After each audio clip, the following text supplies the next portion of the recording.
भीष्माचार्य आहे. ज्ञानोबरायनं भीष्माचार्याचं कौतिक करावं हे भीष्माचार्य आहे. ज्ञानोबराय म्हणतात, हा भीष्म गंगा नंदनू प्रताप तेजस्वी भान, द्वितीय युव भास्कर. हा दुसरा सूर्य म्हणजे पितामह भीष्माचार्य आहे.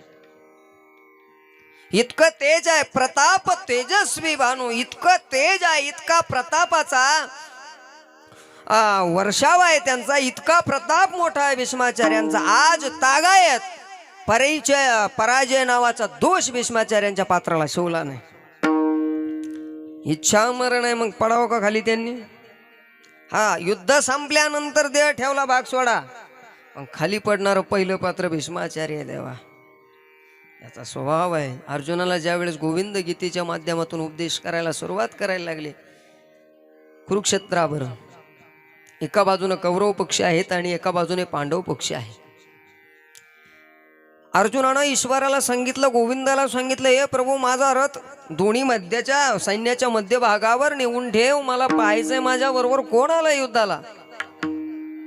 सेनयोरुर्भयोर्मध्ये रथम स्थापय मेच्युत यावदेता निरीक्षेहम योद्धू कामान वस्थितान.